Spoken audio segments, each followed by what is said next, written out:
नमस्कार दोस्तों, जैसा कि आपको पता है कि मैं सीरीज बना रही हूँ clear your doubt on DIR and DV.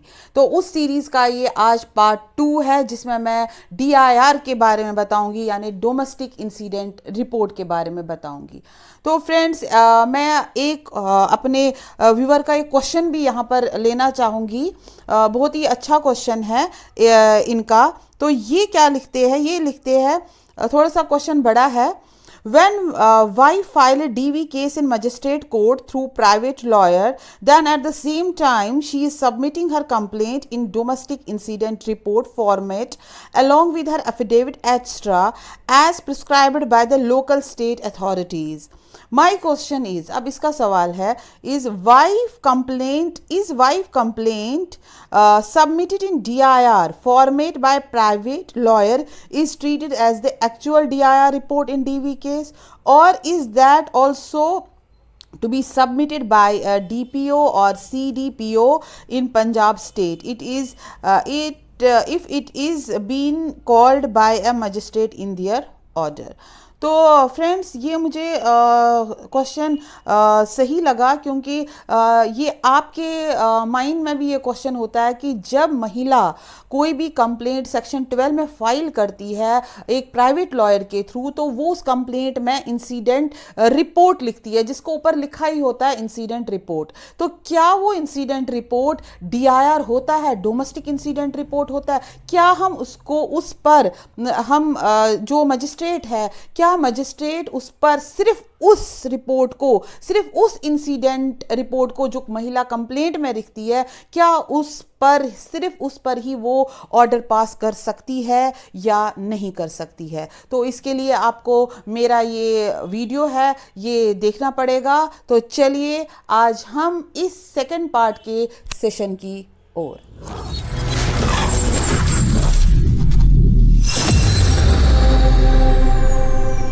तो एमएस जी, पहले मैं आपके सवाल का जवाब दूंगी कि अगर कोई महिला section 12 of domestic violence act में कोई कंप्लेंट फाइल करती है, जो वो उस कंप्लेंट में लिखती है उसको हम डोमेस्टिक इंसिडेंट बोल सकते हैं। वो अपनी बात रखती है कंप्लेंट के, मेरे साथ ऐसा ऐसा हुआ है।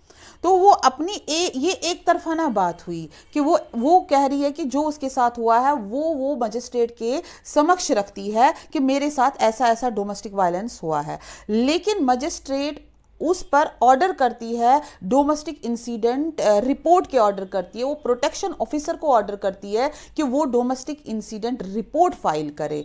इस जो महिला ये बोलती है इस पर जांच हो और ये देखा जाए कि क्या ये महिला सही बोल रही है या नहीं बोल रही है। फिर प्रोटेक्शन ऑफिसर वहां पर रिपोर्ट फाइल करता है, और जब मजिस्ट्रेट साहब को लगता है कि हाँ ये बात सही है, तब ही वो हस्बैंड या जिन जिन के नाम वो कंप्लेंट में लिखती है उनको नोटिस जाता है। और अगर मजिस्ट्रेट को ऐसा लगता है कि नहीं ये लोग इन्वॉल्व नहीं है, तो उनको नोटिस नहीं जाता है।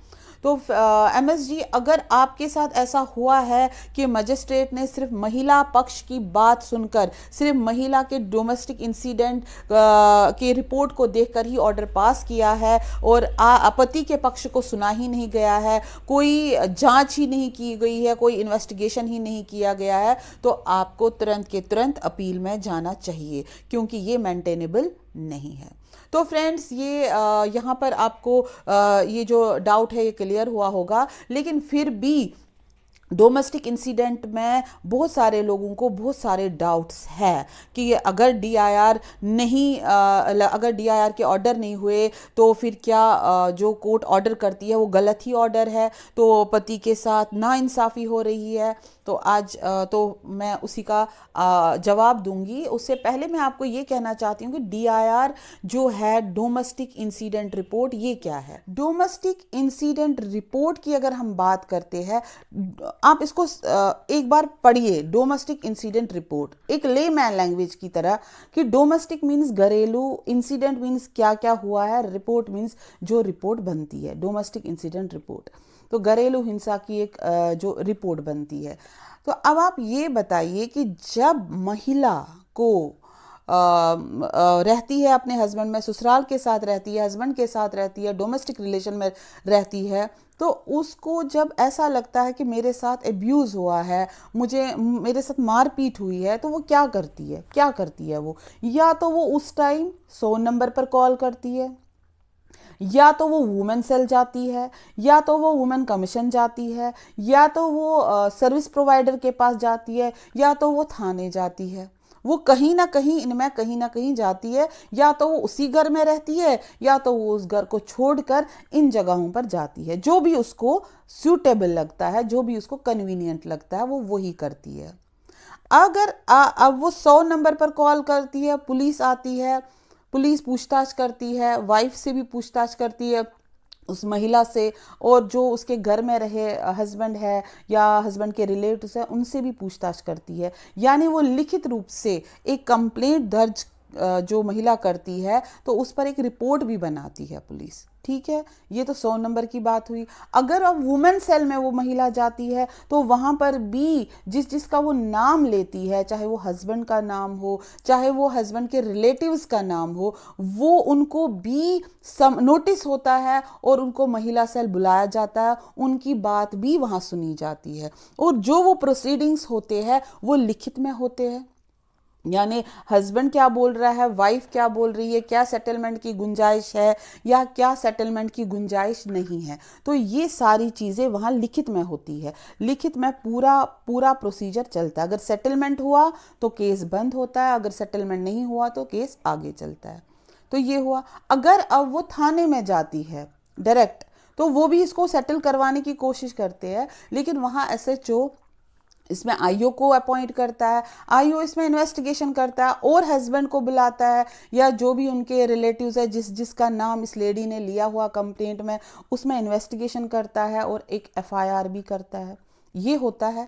और अगर वो सर्विस प्रोवाइडर के पास जाती है, जैसे प्रोटेक्शन ऑफिसर के पास जाती है, किसी एनजीओज में जाती है जो सर्विस प्रोवाइडर होते हैं, तो वहाँ पर भी उसकी कंप्लेंट सुनी जाती है, और वहाँ पर जो प्रोटेक्शन ऑफिसर होता है वो उसे उस कंप्लेंट को लिखता है, उसमें इन्वेस्टिगेशन जितना उसका लिमिट है उसी लिमिट के दायरे में वो इन्वेस्टिगेशन करता है, एक सेट परफॉर्मा में वो उसको भी लिखित रूप में रखता है। यानी ये सारी चीज़ें, चाहे वो पुलिस में जाए, चाहे वो 100 नंबर कॉल करे, चाहे वो वुमेन सेल जाए, चाहे वो सर्विस प्रोवाइडर के पास जाए, तो कार्रवाई होती है। लेकिन ये सारी कार्रवाइयाँ कोर्ट के बाहर होती है। ये सारी कार्रवाइयों में कोर्ट का कोई दखल अंदाज नहीं है जब तक कि महिला खुद जाती है कोर्ट। तो ये जो सारी कार्रवाइयाँ ये कोर्ट के बाहर होती है। अब इसमें अगर महिला, अब यहाँ पर समझने की कोशिश कीजिए कि अगर महिला थाने में जाती है और वहाँ एफआईआर होता है, तो यहाँ पर महिला जो है वो केस को कोर्ट में नहीं लेती है। यहाँ जो आईओ है वो कोर्ट में चार्जशीट फाइल करता है, यानी यहाँ पर एक क्रिमिनल केस बनता है। लेकिन हमारा केस उस पर रिलेटेड नहीं है, हमारा केस है डीआईआर पर, डोमेस्टिक वायलेंस पर। क्योंकि मेरे एक व्यूअर का भी सवाल है कि क्या डोमेस्टिक वायलेंस और 498 एक होता है या अलग अलग होता है, उसका भी मैं जवाब दे दूंगी, लेकिन यहाँ पर उसका जवाब मैं आने वाले वीडियोस में दे दूंगी। लेकिन यहाँ पर जो है ये अलग अलग चीज़ें होती है, अलग अलग जो है प्रोसीजर होता है। अब यहाँ पर महिला क्या करती है, वो वकील साहब के पास जाती है, चाहे वो उसका प्राइवेट वकील हो या चाहे वो उसको लीगल एड से वकील मिल रहा हो, तो वो उसके पास जा रही है और वो उसे ये सजेस्ट कर रहा है कि आप डोमेस्टिक वायलेंस एक्ट के तहत, यानी सेक्शन 12 के तहत आप एक कंप्लेंट फाइल करो मजिस्ट्रेट के सामने। या तो ये होता है, ठीक है, या तो जब वो महिला जाती है सर्विस प्रोवाइडर के पास, प्रोटेक्शन ऑफिसर के पास, तो वो वहां पर जो डीआईआर बनाता है, डोमेस्टिक इंसिडेंट रिपोर्ट बनाता है, वो उस बेस पर इस महिला को कहता है कि अब हम आपका केस सेक्शन 12 में, जो section 12 of domestic violence act में फाइल करेंगे बिफोर मजिस्ट्रेट। तो ऐसे जाती है। और अगर वुमेन सेल में भी केस होता तो वहाँ से भी वो सेक्शन 12 कोई भी उसे कहेगा या वुमेन सेल वाले की कहेंगे कि आप डोमेस्टिक वायलेंस केस फाइल करो, तो वो महिला जाती है सेक्शन 12 में मजिस्ट्रेट के कोर्ट में। तो मैं बार बार आपसे ये कह रही हूँ कि सेक्शन 12 जो है डोमेस्टिक वायलेंस एक्ट का, इसमें महिला खुद जाती है एक कंप्लेंट लेकर महिला कोर्ट में और फाइल करती है कंप्लेंट। और उस कंप्लेंट में वो क्या करती है, वो उस कंप्लेंट में अपनी तरफ से, जो उसके लॉयर साहब होते हैं, वो अपनी तरफ से डोमेस्टिक इंसिडेंट रिपोर्ट उसमें लिखता है कि ये इंसिडेंट हुआ है इसके साथ, इस तारीख पर हुआ है, इसने इसको मारपीट किया है, इसने इसको अब्यूज़ किया है। तो वो सारी बातें उसमें लिखता है और फिर उसको फाइल करता है जज साहब के सामने। और जज साहब जब उसको सुनता है तो अगर उसको लगता है कि हाँ जो ये बोल रही है उसको मुझे इन्वेस्टिगेशन करनी है और इन्वेस्टिगेशन करनी है, तो वो उस टाइम